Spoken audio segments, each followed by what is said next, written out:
اعمال کو اسباب پر مقدم کرو، اعمال کو اسباب پر مقدم کرو تاکہ قدرت ساتھ ہو جائے، تاکہ قدرت ساتھ ہو جائے۔ اس لیے عمل کو اللہ کے یہاں مقدم بھی کرو اور عمل کو قابل قبول بھی بناؤ، اس لیے کہ جو اعمال قابل قبول نہیں ہیں وہ اعمال دعاؤں کی قبولیت میں رکاوٹ بن جاتے ہیں۔ جو اعمال قابل قبول نہیں ہیں وہ اعمال دعا کی قبولیت میں، ہاں دیکھو لوگ کہتے ہیں کہ میں نے تو بہت دعا کی مگر دعا قبول نہیں ہوئی، یہ تو کیسی عجیب بات ہے کہ اللہ تعالیٰ تو اس امت کو دعا کے بارے میں نبی والا مقام دیے ہوئے ہیں، اس امت کو دعا کے بارے میں نبی والا مقام، ارے سنو تو صحیح، اللہ اس امت کو دعا کے بارے میں نبی والا مقام، ادعونی استجب لکم، یہ مقام نبیوں کا تھا، یہ مقام نبیوں کا تھا، ادعونی استجب لکم، مجھ سے مانگو میں تمہاری حاجت پوری کروں گا، مجھ سے مانگو میں دوں گا، مجھ سے مانگو میں دوں گا، ادعونی استجب لکم، مجھ سے مانگو میں دوں گا۔ اس لیے پچھلے انبیاء علیہ السلام اس میں قوم نبی سے کہتی تھی، نبی اللہ سے کہتے تھے، نبی اللہ سے کہتے، قوم نبی سے کہتی تھی کہ اللہ سے کہو یہ کر دیں، اللہ سے کہو یہ کر دیں، جتنی بھی قوم کی حاجتیں اور مسائل ہوتے تھے انبیاء انہیں اللہ کے سامنے پیش کرتے تھے۔ اس امت کی خاصیت یہ ہے کہ اللہ نے اس امت سے کہا ادعونی استجب لکم، مجھ سے مانگو میں دوں گا۔ سنو غور سے بات، اس امت کی خصوصیت یہ ہے کہ اللہ تعالیٰ سب سے کہہ رہے ہیں مجھ سے مانگو میں دوں گا، سب سے کہہ رہے ہیں کہ مجھ سے مانگو میں دوں گا۔ لوگ یہ سوال کرتے ہیں کہ دعا مانگی تھی قبول نہیں ہوئی، تو یوں کہہ کے غافل اور بے فکر ہو جاتے ہیں کہ بھئی اللہ شاید یہ چیز دینا نہیں چاہتے۔ ارے سنو تو صحیح، بہت اہم بات ہے، اللہ شاید یہ چیز دینا نہیں چاہتے۔ اس پر بھی کبھی غور کیا کہ آیا میں نے دعا کے قبول ہونے کی شرائط پوری کی یا نہیں؟ دعا کے قبول کی شرائط پوری کی یا نہیں؟ یہ کہنا کہ اللہ کو یہ چیز دینا منظور نہیں ہے، یہ کہنا کہ اللہ کو یہ چیز دینا منظور نہیں ہے، ارے دعا کی شرائط پوری کی یا نہیں؟ اللہ تعالی دو وجہ سے دعا کو مؤخر کر دیتے ہیں، حاجت کو مؤخر کر دیتے ہیں، دو وجہ سے۔ ایک وجہ تو یہ ہے کہ اللہ تعالی جس طرح ہر سبب میں مسلمان کو آزماتے ہیں ایسے دعا میں بھی آزماتے ہیں، دعا میں بھی آزماتے ہیں۔ دعا میں آزمائش یہ ہے کہ میں اس کی حاجت کے پورا ہونے کو مؤخر کروں گا، دیکھوں یہ کب تک مانگتا ہے، یہ کب تک مانگتا ہے، دیکھو کب تک مانگتا ہے، اس کی حاجت کو مؤخر کروں گا، دیکھو کب تک مانگتا ہے۔ لیکن یہ دعا مانگ کر چھوڑ دیتا ہے کہ بھئی یہ چیز اللہ کو دینی منظور، حالانکہ ہم نہیں جان سکتے کہ اللہ یہ چیز دینا چاہتے ہیں یا نہیں دینا چاہتے، ہم نہیں جانتے نا، ہم نہیں جانتے کہ اللہ یہ چیز دینا چاہتے یا نہیں دینا چاہتے۔ لیکن محمد صلی اللہ علیہ وسلم جن کو اللہ تعالیٰ نے وحی سے بتا دیا کہ آپ کی یہ دعا قبول نہیں ہوگی، سنو غور سے، اللہ نے وحی سے بتا دیا کہ آپ کی یہ دعا قبول نہیں ہوگی، سنو بہت توجہ سے بات سننا، یہ سننے کی بات ہے۔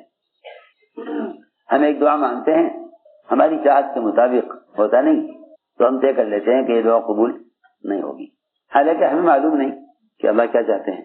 ہم تو یہ سمجھتے ہیں نا کہ حاجت کا پورا ہونا کامیابی ہے، حالانکہ حاجت کا پورا ہونا کامیابی نہیں ہے، حکم کا پورا ہونا کامیابی ہے۔ دعا اور عبادت کا حکم ہے، اس لیے اس میں لگے ہوئے ہیں، وہ حاجت پوری کریں تو ان کی مرضی ہے، وہ حاجت پوری نہ کریں تو ہم ان کی مرضی سے راضی ہیں، یہ بات ہے۔ سنو غور سے، حضور اکرم صلی اللہ علیہ وسلم نے عرفات میں دعا مانگی۔ عرفات کی دعائیں تو جانتے ہیں آپ کہ دعا کی قبولیت کی جگہ اور دعا کی قبولیت کا وقت، اور وقت بھی محدود، جگہ بھی متعین، وقت بھی محدود، جگہ بھی متعین۔ اس وقت سے اس وقت تک دعا کی قبولیت کا وقت ہے۔ آپ دعا مانگتے رہے اور ساری دعائیں قبول ہو گئیں، ایک دعا قبول نہیں ہوئی۔ اللہ نے کہہ دیا کہ یہ دعا قبول نہیں ہوگی، وہ کیا تھی؟ آپ نے فرمایا اے اللہ تو قدرت والا ہے اور جو چاہتا ہے وہ کرتا ہے، تیرے لیے کوئی رکاوٹ نہیں، تجھ سے کوئی بات پوچھ کرنے والا نہیں کہ تو نے ایسا کیوں کیا، تو ظالم کو معاف کر دے اور مظلوم کو اپنے پاس سے بدلہ دے دے، ظالم کو معاف کر دے، اور ظالم نے ظلم کیا ہے مظلوم کو اپنے پاس سے بدلہ دے دے۔ یہ بات وہی کر سکتا ہے اور یہ دعا وہی کر سکتا ہے جو ستانے والوں اور احسان کرنے والوں کے لیے برابر ہدایت چاہتے ہوں اور دونوں کو اللہ کے عذاب سے بچانے کی برابر تمنا رکھتے ہوں. جو کوشش ابو جہل کی ہدایت کی وہی کوشش ابو طالب کی ہدایت کی. وہ بہت ستانے والا، یہ بہت ساتھ دینے والے. ابو طالب بہت ساتھ دینے والے، بہت ساتھ دینے والے. ابو طالب بہت ساتھ دینے والے، ابو طالب بہت ساتھ دینے والے اور ابو جہل بہت ستانے والا، مگر دونوں کی ہدایت کی تمنا برابر. ہاں عجیب بات. ایک محسن آپ کا احسان کرنے والے اور ایک آپ کو ستانے والا. میں نے عرض کیا کہ آپ نے فرمایا اے اللہ مظلوم کو اپنے پاس سے بدلہ دے دے، ظالم کو معاف کر. تو اس پر قادر. اللہ تعالی نے جواب میں فرمایا کہ یہ دعا قبول نہیں ہوگی. ارے سنو تو صحیح، یہ دعا قبول نہیں ہوگی. جب اللہ نے کہہ دیا یہ قبول نہیں ہوگی تو آپ نے اس کو چھوڑا نہیں یہاں تک کہ عرفات کا وقت ختم ہو گیا اور آپ عرفات سے نکل گئے. مزدلفہ کی رات میں پھر آپ نے یہ دعا مانگی کہ اللہ میں تجھ سے پھر کہتا ہوں کہ ظالم کو معاف کر دے اور جو ظالم نے مظلوم کا حق مارا ہے تو اپنے پاس سے اپنے خزانے سے مظلوم کو حق دے دے. بس جبکہ آپ کو بتا دیا گیا کہ دعا قبول نہیں ہوگی. اللہ تعالیٰ نے جو دعا عرفات میں قبول نہیں کی وہ مزدلفہ میں قبول کر دی. ہمارا حال یہ ہے ایک نماز کے بعد دعا مانگیں گے، اگلی نماز تک ہو گئی حاجت پوری تو ٹھیک ہے ورنہ چھوڑ دیں گے. جی ہاں. اور بتاؤں کیا ہوگا، آج کل تو عجیب ہی حال ہے.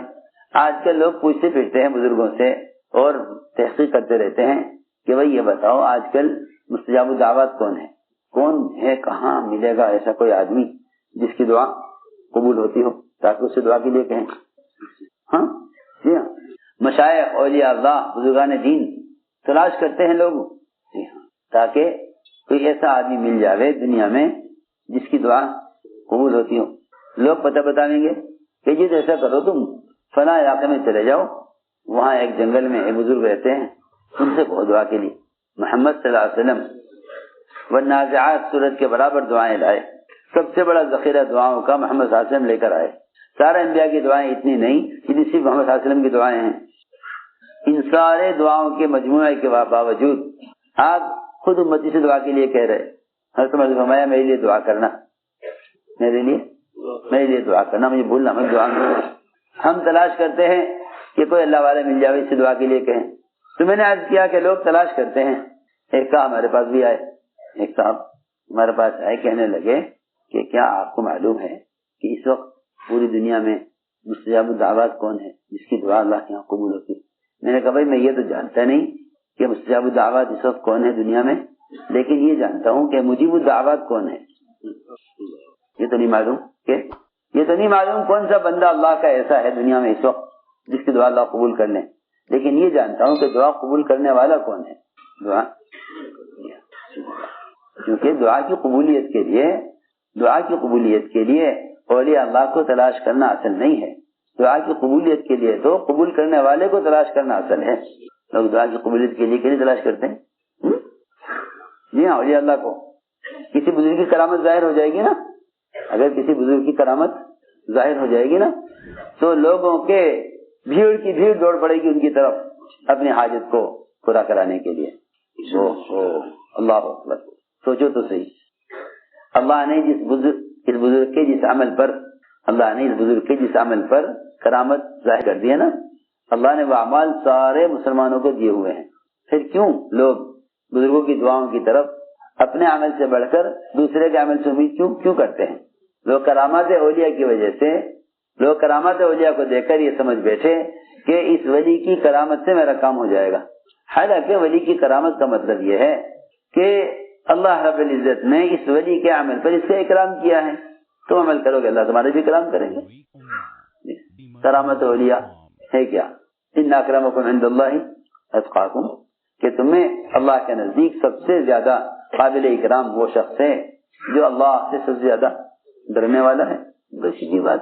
لوگ کرامات اولیاء کو سمجھتے ہیں کہ اولیاء کی کرامتیں عام لوگوں کی ضروریات کو پورا کرنے کے لیے ہیں، حالانکہ اللہ ولی کی کرامت جو ظاہر کرتے ہیں ولی کے تعارف کے لیے نہیں، نہ تو کرامات ولی کے ولی ہونے کے ثبوت کے لیے ہیں، نہ ولی کی کرامات لوگوں کی ضروریات کے پورا ہونے کے لیے ہیں۔ ولی کی کرامت خبر کیوں ظاہر ہوتی ہے؟ ولی کی کرامت اس لیے ظاہر ہوتی ہے تاکہ دیکھنے والے سمجھ لیں کہ اگر ہم اس کی طرح عمل کریں گے تو اللہ ہمارے ساتھ بھی یہ کریں گے۔ جی ہاں، تو لوگ بیچارے تمنا کرنے لگتے ہیں کاش ہم بھی ایسے ہو جاتے، پر بھائی ہم تو اس قابل ہیں نہیں، چلو اور جی اللہ سے دعا کے لیے کہیں۔ میں آپ سے یقینی طور پر عرض کر سکتا ہوں کہ جو آدمی اپنے عمل سے مایوس ہو جائے وہ دوسرے کے عمل سے فائدہ نہیں اٹھا سکتا۔ اس زمانے میں مسلمانوں کو جو امید ہے وہ عمل کرنے والوں کے عمل سے امید ہے، عمل کرنے والوں کے عمل سے امید ہے۔ اس لیے خود دعا کی قبولیت کا اسباب اختیار نہیں کرتے، اللہ والے سے دعا کے لیے کہتے رہتے ہیں، کچھ دن اس سے کہیں گے کام نہیں ہوا تو اس سے کہیں گے، اس سے بھی کام نہیں ہوا تو پوچھیں گے بھائی یہاں تو کوئی ایسا آدمی ملتا نہیں، وہ تو ہمارے حضرت تھے چلے گئے دنیا سے، ان سے ہم کہہ دیا کرتے تھے، وہ اللہ سے کہہ کر کام کرا دیا کرتے تھے، اب تو کوئی ایسا نظر ہی نہیں آ رہا اللہ والا جس سے موت کا مسئلہ حل کرا لیں۔ اس عجیب بات ہے، سماتے تھے دوسرے کے عمل سے کامیابی کی امید کرنا یہ ایسا ہے جیسا ایسی گاڑی جس کی بتیاں خراب ہیں وہ ایسی گاڑی کے پیچھے دوڑے جس کی بتیاں ٹھیک ہیں، کیونکہ ہر گاڑی اپنی بتی کی روشنی میں چلتی ہے۔ یسعی نورہم بین ایدیہم، نورہم یسعی بین ایدیہم، قرآن میں دونوں طرح فرمایا۔ نور کہاں دوڑتا ہے؟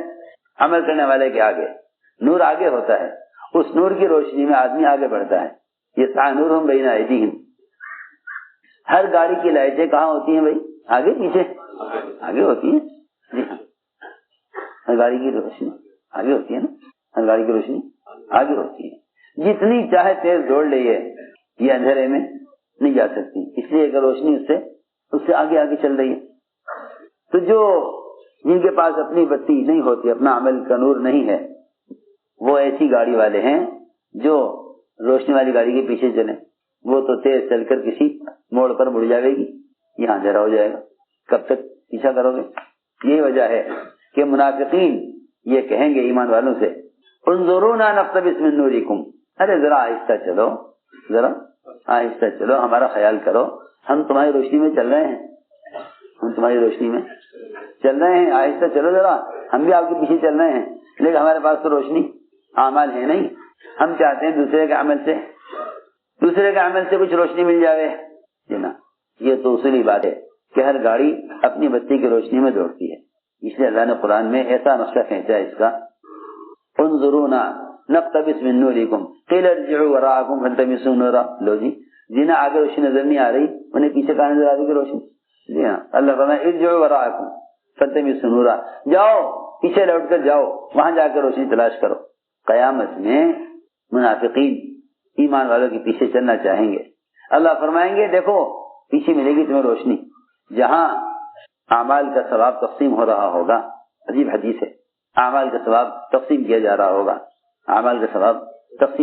ہوگا، جب سب عمل کرنے والوں کو ان کے عمل کا بدلہ مل جائے گا نا، تو یہ عمل کرنے والے اچھلتے کودتے جنت کی طرف چلیں گے، تو منافقین وہ بھی ان کے پیچھے لگیں گے کہ چلو ہم بھی ان کے ساتھ نکل لیں، وہ تیز چلیں گے، یہ پیچھے رہ جائیں گے، یہ کہیں گے ان سے انظرونا، ارے ہم بھی تمہارے ساتھ آ رہے ہیں، ذرا انتظار کرو، ایک پردہ ان کے دونوں کے درمیان آ جائے گا، ایک پردہ ایک دیوار ان کے درمیان حائل ہو جائے گی۔ اللہ تعالیٰ فرمائیں گے کہ جاؤ پیچھے مڑ کر، ہاں یہ کہیں گے چلو وہاں چلو جہاں سے نور تقسیم ہو رہا تھا، نور تقسیم ہوگا نا قیامت میں عمل کرنے والوں کو، دنیا میں جن کے اعمال میں نور ہوگا قیامت میں ان کو ان کے عمل کے بقدر نور دیا جائے گا، اور منافقین کو کوئی نور نہیں دیا جائے گا۔ جب وہاں اندھیرا پائیں گے تو کہیں گے چلو وہاں چلو جہاں نور تقسیم ہو رہا تھا، وہاں آئیں گے تو وہاں کچھ بھی نہ پائیں گے۔ میں نے عرض کیا کہ یہ تو منافقین کا مزاج ہے جو قرآن کہہ رہا کہ یہ عمل کرنے والوں کو نور سے نور حاصل کرنا چاہیں گے اس وقت کہ نہیں، وہاں کوئی کسی کا نور سے فائدہ نہیں اٹھا سکے گا۔ اس لیے دوستو عزیزو ہم نے عرض کیا کہ یوں مت کہو کہ دعا قبول نہیں ہوئی، یوں سوچو کہ اس دعا کی قبولیت میں کیا رکاوٹ بنا، کیا چیز رکاوٹ بنی، کیا رکاوٹ ہے۔ دو چیزیں ہیں سب سے زیادہ دعا کو رد کرنے والی، دو چیزیں سب سے زیادہ دعا کو رد کرنے والی، ایک معاش میں اور معاملات میں اور کمائی کے نقشوں میں حکم کا توڑنا، جب بیع و شراء میں اللہ کے امر کا امتثال نہیں ہوگا، خرید بیچنے میں اللہ کے حکم کو نہیں دیکھیں گے تو دعائیں مردود ہو جائیں گی۔ بیان آپ کو پسند آیا ہو تو بیان کو لائک، شیئر اور چینل کو سبسکرائب کرنا مت بھولیے۔ کمنٹس میں اپنی رائے کا اظہار ضرور کیجیے۔